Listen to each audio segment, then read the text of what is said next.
Welcome to another 2-Minute Finance for Expats. This guide comes to you with the help of our friends at Esquire Group International Tax Advisory. Our topic today is PFICs. I know it sounds like a terrible disease, and to a certain extent you'd be right. It's a financial disease. PFIC stands for Passive Foreign Investment Company. A passive foreign investment company, or PFIC for short, is a foreign corporation, meaning a non-US corporation, where 75% or more of its income for the year is passive income, or 50% or more of the assets produce passive income or are held for the production of passive income.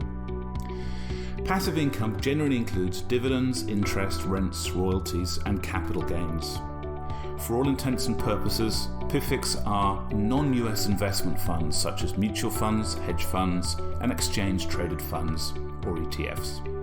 Like many expats, you're probably asking yourself, well, why do I need to know this?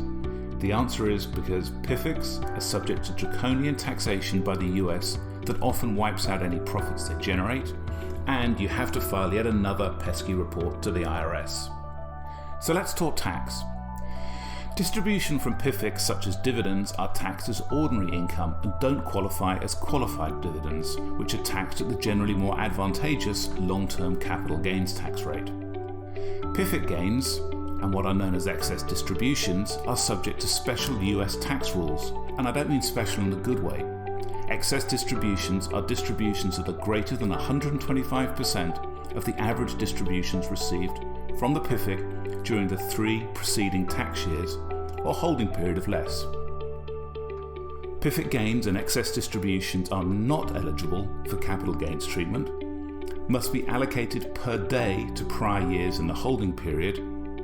Amounts allocated to prior years in the holding period are taxed at the highest tax rate then in effect, and to top it all off, interest is charged on the tax allocated to prior years as though it was due then.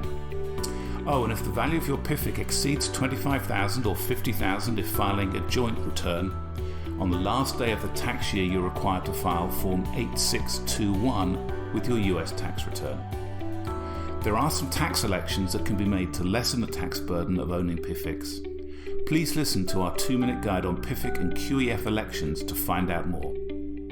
Thanks for listening, and remember, we're expats too.